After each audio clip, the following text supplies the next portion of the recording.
Hello and welcome to Solo Guitars. Today we're going to show you how to do one of the most important aspects of any guitar kit build, the fret leveling and crowning process, and we're going to do it exclusively with tools available from Solo. Let's check it out. The first step in the fret leveling process is to make sure your neck is nice and straight. I'm using the notch straight edge from Solo to check whether my neck is straight or not, and then making adjustments to my truss rod, minor ones, to make sure that everything is in line in terms of the length of the fretboard. I'm also checking along the frets using the normal straight edge from Solo, just to see if anything is obvious in terms of frets that are out, that are high, that have come out of the board a little bit, or that just generally don't line up. Now I'm going over with a Sharpie to mark the tops of each of the frets. This is how I'm going to know that I've got them all leveled off. As we sand, using either a sanding beam or a file, we take a little bit off the top, and you should be able to see that in the Sharpie. As you do your leveling, you will take the Sharpie off the top of the frets, and any that still have it on top, you will be able to tell those are a bit lower. If you don't do this step, you'll have to examine the tops of the frets very carefully for scratches in order to be able to discern which ones are lower. So I highly recommend that you take this step. It doesn't take very long. Just be very careful that you're not marking up the fretboard. You are welcome to mask off your fretboard with masking tape. That is a safe option and a good idea. And it prevents you from, first of all, scratching it, and second, getting marker all over it. Next up, we're using the Solo leveling beam. I've got some sandpaper double-sided taped onto the bottom of it, and we're just gently moving this back and forth, respecting the fret radius and the neck radius while we do it. So we have to move over the board and try and hit every area kind of the same to begin with. Once we have made sure we don't have any low spots by removing the Sharpie from the top of each of the frets, we go in and mark them again. The next step here will be the crowning process. So the frets at this point should be completely level. We've used a nice, long, heavy leveling beam. The Solo one is great because it is, first of all, long enough to get this job done without having to move it too much, so we don't risk uneven sanding, and also heavy enough that you don't really have to push down. You can just let the weight of the beam do most of the work, and it does a good job of leveling.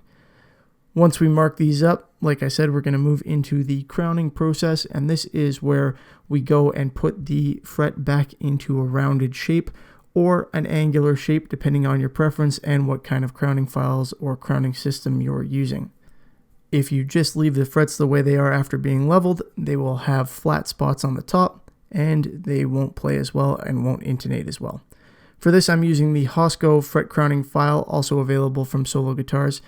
It's a great item, very easy to do this process, and very safe, so I don't have to worry as much about scratching up the fretboard as you would with some of the crowning files out there. Once again, there is nothing wrong with masking your fretboard, and you are welcome to take that step to protect it. If you haven't done this before, that is probably advisable.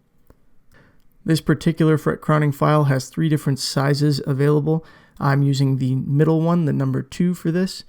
There's also a larger one that's more appropriate for bass frets, and a smaller one as well. Leveling the frets is fairly straightforward. What you're looking for at the end here is for that Sharpie line to be as thin as possible. So instead of getting rid of the very top of it, here we're trying to do the opposite. We want a small space on top of the fret that remains untouched for the strings to intonate properly against them, and we want that space to be as small as possible. So a very thin Sharpie line at the end is what you're going for. You want a nicely rounded fret at the end, or a more angular one if that's your preference, but the Hosco file is designed to do more of a factory style rounded fret, which is what most people tend to opt for. You can see here that we've got a nice thin Sharpie line. We've removed the rest and the metal underneath it so that the string will intonate properly against these crowns. That is precisely what you were looking for, to have a nice playing guitar that sounds right and where all the notes will be in tune. If your Sharpie line is too wide, you simply won't have a proper intonation point. Be careful not to remove all of it though. If you take all of it off, then you will end up with a low spot again. Next up, we have to do the corners or ends of the frets. So I'm using another Hosco product here available at Solo Music Gear. These are the fret end rounding files. You can round over the corners the way I'm doing here because the sides of these files are abrasive, but the top is not. So it glides smoothly against the fretboard and doesn't do any damage. There's also a rounded portion on the inside to do the very corner, as you'll see me do at the end here. similar to a fret crowning file, and it works great for this. It's nice and fast. It really gets this job done easily. Now this can be a time-consuming process. You will get faster as you do more of it. Again, if you're new to this, I recommend that you tape up the fretboard. That'll help prevent you from scratching it by accident. Once again, this set comes with 3 different sizes, very similar to what you see in the fret crowning file, and again 4 different sizes of fret wire. It's up to you how you keep track of how you're doing this. You will have seen at the beginning I did 2 frets completely on the one side to show how that works. But here is my usual process where I go in and do one side entirely all the way down the fretboard from one angle. I then do the other side of those same corners of the frets, fix the rounding from the top with the round portion of the file, and then I flip the guitar around and do the other side. Again, this is a process that takes a while at the beginning, and you might not be able to do it with both hands the way that I'm doing here, but with some practice, after you've done a few, it will get faster and easier, and you may choose to do it with both hands like I am.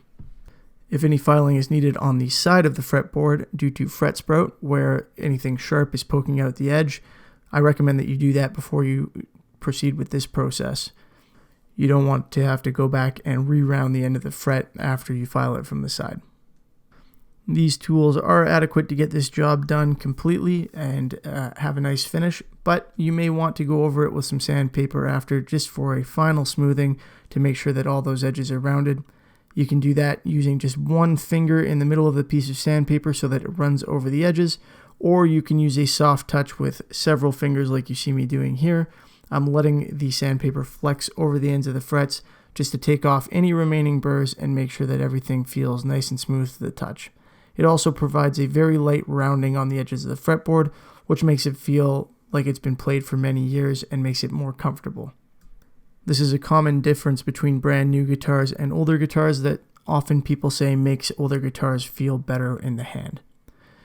Next, it's time to smooth off the top of the fretboard and basically polish it up. So the shinier and smoother your frets are, the easier your guitar will be to play, the faster it will play, the smoother your bends will be, and the better the frets will look. In order to accomplish this, what I'm using are the Husco fret erasers, which are of course also available at Solo Guitars. Fret erasers are nice because they have the abrasive built right into them, so they accomplish the same job as a very high grit sandpaper, but they're a little firmer, a little easier to use, and they last much longer. There are several grits available here, and after a full leveling process, I like to go through all of them, starting with the most coarse to make sure that the top of the fret is nice and smooth, and then moving up to the finest grit for a polish. If you are just doing a little touch-up to essentially clean up your frets from playing them, but you haven't had to participate in a full fret leveling process, feel free to begin with the smoothest one and just use that. That's what you see me using here. I've skipped a little bit of the video because there was no need to go through all of them. And this is the finest one. At real time, you can see how long it takes to do a fret there with the finest one. It's just a few strokes and it gets it nice and smooth and shiny. After this portion of the process, some people choose to go in with a polish and do a final polish on the frets. This is of course an option that allows them to become even smoother and shinier if that is what you want to do. If you're going to partake in that process, you will need to mask the fretboard to prevent it from getting full of polish and generally dirty. But as you can see from the way that I've done this so far, it isn't entirely necessary to mask the fretboard if you are not taking that step. Once you've completed the fret eraser portion of this, it should be good to go, and you can move on with the remainder of your build. Thanks for watching. Remember, all of these tools are available at sologuitars.com. I hope you enjoyed the video and enjoy your guitar build.